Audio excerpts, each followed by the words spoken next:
बिस्मिल्लाहिर्रहमानिर्रहीम। अस्सलाम वालेकुम नाज़रीन। सबसे पहले हम आपको बताना चाहेंगे कि इज़राइल और अमेरिका ने अपनी जहालत, जहारियत और फस्तायत को जारी रखते हुए ईरान के ऊपर हमला कर दिया है। ये ख़बरें आप तक अभी तक पहुँच चुकी होंगी। जवाबी कार्रवाई पे ईरान ने अपने दिफ़ा के तौर पे इज़राइल की तरफ मिसाइल्स लॉन्च किए हैं और जहाँ-जहाँ अमेरिकन बेसेस थी मिडल ईस्ट में वहाँ भी अटैक किया है। अब बहुत सारे सवालात आपके दिमाग में होंगे कि ऐसा क्यों हो रहा है? ऐसा ही होना था। इज़राइल और अमेरिका का जो प्लान था पूरे खित्ते को डिस्टेबलाइज़ करने का, वो ऑपरेशन अब सक्सेसफुल हो गया है। कल के दिन आपने अफ़गानिस्तान और पाकिस्तान की जंग देखी, जिसमें पाकिस्तान को अल्लाह ने डिसाइसिव विक्ट्री दी और अफ़गानिस्तान की तालिबान की एक बेवकूफ़ी देखी, कैसे वो इंडिया और इसराइल के हाथों में खेल के रीजन के अंदर इंस्टेबिलिटी कायम करने का एक क्रिटिकल टूल बन गए। और आज ईरान, जो दूसरी बड़ी ताकत थी रीजन में, उसके ऊपर हमला कर दिया जाता है। ये है एक इज़राइल का नैरेटिव जो पिछले 30-40 साल से वो घड़ है, जिसमें वो कभी कहते हैं सद्दाम एग्जिस्टेंशियल थ्रेट है, कभी कहते हैं कदाफ़ी एग्जिस्टेंशियल थ्रेट है, कभी कहते हैं जॉर्डन एग्जिस्टेंशियल थ्रेट है, कभी कहते हैं ईरान एग्जिस्टेंशियल थ्रेट है, कभी कहते हैं पाकिस्तान एग्जिस्टेंशियल थ्रेट है। अगर पाकिस्तान में रहते हुए आपको लगता है कि ये जंग आप तक नहीं आएगी, तो आपसे बड़ा बेवकूफ़ कोई भी नहीं है। अगर किसी रियासती इदारे को ये लगता है कि जो वो मुल्क के अंदर हरकत व सकनात कर रहे हैं, उससे उनको शायद इस फितना के ख़िलाफ़ बचाव हो जाएगा, नहीं होगा। इज़राइल, अमेरिका तब तक रेस्ट नहीं करेंगे जब तक कोई भी मुस्लिम ऐसी रियासत ना हो जो उनको अपोज़िशन दे सके। क्योंकि पूरी दुनिया के अंदर जो आइडियोलॉजी की जंग है, वो तो अमेरिका, नियोकॉन्स और न्यू वर्ल्ड लिबरल ऑर्डर तकरीबन जीत चुका है। उसका जो काउंटर नैरेटिव वाहिद एग्ज़िस्ट करता है, वो मुस्लिम रियासतों के अंदर एग्ज़िस्ट करता है। इंटरनली तो हमारे लिबरल दोस्त और हमारे कई और पढ़े लिखे तबके वाले इस्लाम की रूह को तबाह तो करना चाह रहे हैं, लेकिन अब जब वो सक्सेसफुल नहीं हो पा रहा ऑपरेशन, तो अब डायरेक्ट हमले करने की ज़रूरत है। मैं Saudi Arabia, Qatar, UAE, Bahrain को मुल्क नहीं मानता। ये मुल्क नहीं है, ये बादशाहतें हैं। यहाँ पे बादशाह बैठते हैं, वो अपनी मनमानी करते हैं। उनका और राया जो लोग हैं, कोई रिलेशनशिप नहीं है। ईरान के अंदर जितने मर्जी आपको खामेनी बुरे लगते हों, लेकिन खामेनी और बेशतर ईरान की अवाम में एक बहुत गहरा मजहबी रिलेशनशिप है, और ये कतन सदाम नहीं है।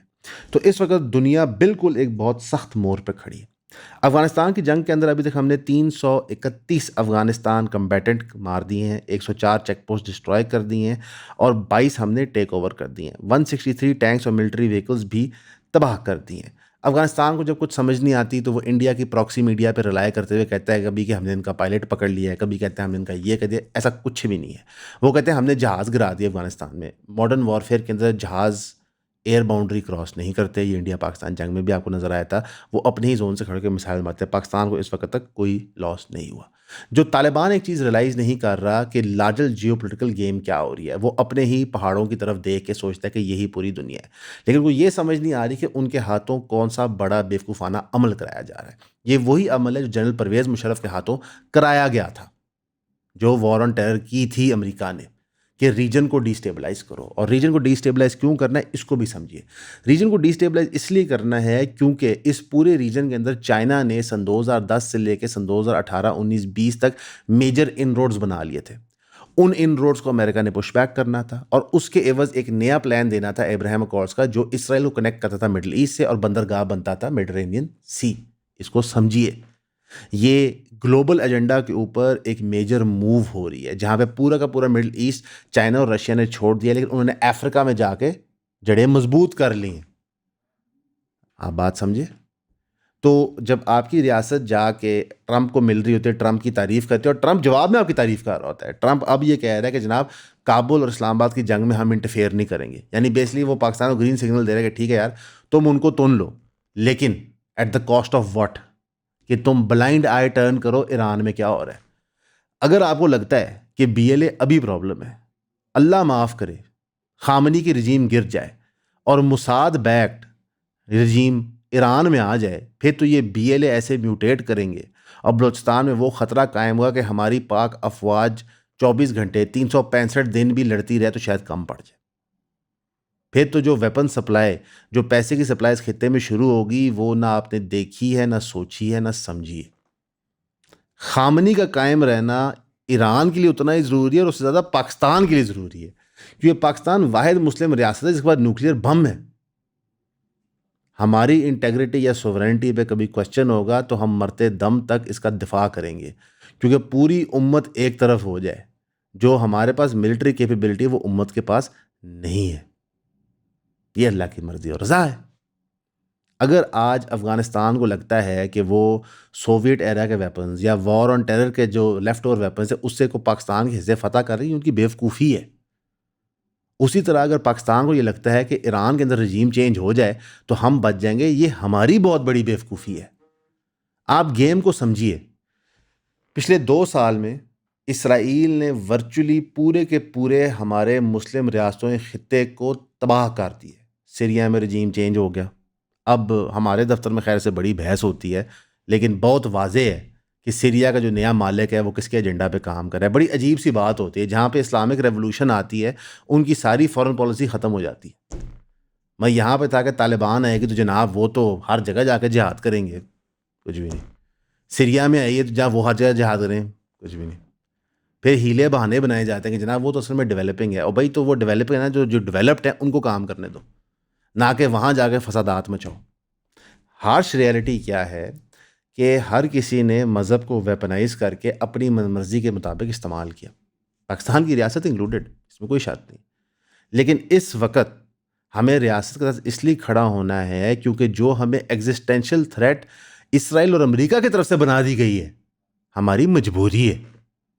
ये उसी तरह है कि घर के अंदर लड़ाई चल रही है, घर के बाहर लोग बंदूकें लेके आ जाएं, तो आप पहले घर के बाहर के लोगों से लड़ते हो। और इस चैनल के ऊपर आपके सामने ये कितनी हम रियासत की, रियासती इदारों की तनकीद करते हैं, लेकिन जब हमें कोई एग्जिस्टेंशियल थ्रेट होती है इस खित्ते को, तो सबसे पहले हम कोशिश करते हैं कि हम ही आवाज़ रेज़ करें दफा की। अब एजेंडा अचीव क्या करना है इस ईरान की जंग के साथ? एजेंडा अचीव ये करना है जिस तरह उन्होंने अभी खामनी के घर पे अटैक किया है, उन्होंने महमूद अहमदीनेजाद जो फॉरेन प्रेसिडेंट प्राइम मिनिस्टर थे उनके घर पे अटैक किया, कहीं सीनियर लीडरशिप पे अटैक किया कि यहाँ पे एक वैक्यूम क्रिएट करो।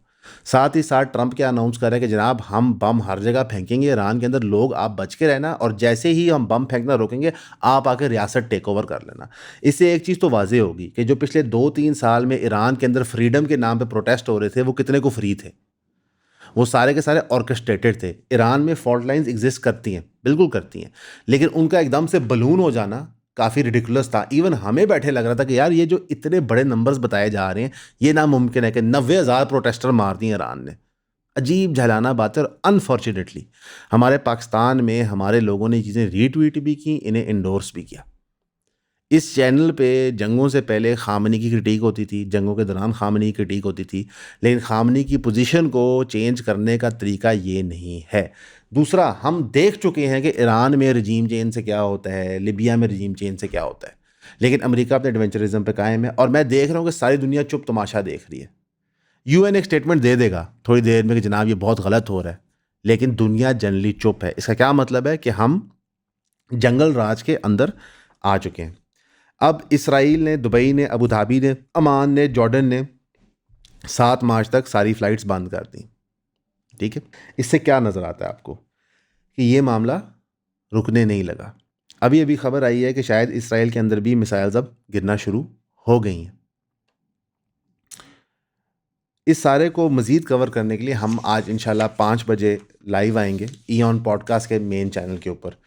तो क्योंकि इतनी चीज़ें स्पीड से चेंज कर रही होती हैं कि अगर एक वीडियो बना के लगाना थोड़ा हमें पॉइंटलेस लगता है, फिर भी हमने कोशिश की कि सारी चीज़ें हम कवर कर लें। बेंजामिन नेतन्याहू ने इस सारी चीज़ को टर्म किया कि हम एक एग्जिस्टेंशियल थ्रेट रिमूव कर रहे हैं। बेंजामिन नेतन्याहू एक कज़ाब है, वो झूठा आदमी है। वो ये एग्जिस्टेंशियल थ्रेट पिछले 30 साल से रिमूव कर रहा है। उसके सिर्फ नाम चेंज होते हैं, कभी वो इराक होता है, कभी ईरान होता है, कभी फ़लाँ होता है। भारत, अगर आज भी पूरी मुस्लिम उम्मत को ये नहीं समझ आएगा कि हमारा दुश्मन कौन है, तो फिर तो अल्लाह ही हाफ़िज़ है। अमेरिका का बहरहाल जो ग्रेटर एजेंडा होता है एक रीजन को डीस्टेबलाइज़ करना, पपेट रजीम्स लगाना, उनसे अपनी मनमर्जियाँ कराना, वो ऑपरेशन फेयरली सक्सेसफुल होते हुए नज़र आ रहा है कि कैसे उन्होंने वर्चुअली पिछले 2-3 साल में हर एक रजीम को चेकमेट दे दिया, चाहे वो कतर हो, चाहे सऊदी हो। सऊदी अरेबिया भी पैसों की कमिटमेंट करके बगैर यूएसए के सामने पुत नहीं कर सकता। अब कतर के अंदर जो पेट्रियट डिफेंस सिस्टम है, पता नहीं वो कहाँ से हैं साहब साहब, ठीक है, पेट्रियट डिफेंस सिस्टम, सदके जाऊँ। अल्लाह का अजाब हो ऐसे हुक्मरानों पे जो अमेरिका की खुशनुदी के लिए मुसलमानों का कत्लेआम करवा रहे हैं। ये दिल से बदुआ निकली है मेरे कि कब तक हम मुसलमान मरेंगे, शहीद होंगे, कब तक हम उनके जनाजे उठाएंगे, बच्चों के, बूढ़ों के, औरतों के, सिपाहियों के। हमारे हुक्मरानों को समझ नहीं आएगी। पाकिस्तान में देख लो जनाब, वो मीमें बनाने के चक्कर में, लतीफ़े करने के चक्कर में यूएई के इन्फ्लुएंसर इस वक्त हमें बता रहे हैं कि जनाब यूएई कैसे बीकन है, यूएई असल मुल्क ही नहीं है। ये तो अहम ही हम उसे तस्लीम करते हैं। जो यूएई ने बर्बादी की है कराची शहर की, जिसकी वजह से पाकिस्तान सफ़र कर रहा है जनाब, लेकिन लोग यहाँ पे मरे जा रहे हैं दुबई जाने के। यहाँ पे हमें लोग बताते हैं सर दुबई के अंदर ना ये होता है, दुबई को आप जी रोज़ा है नहीं बोल सकते, ठीक है। अल्लाह से दुआ करें, अल्लाह से डरें।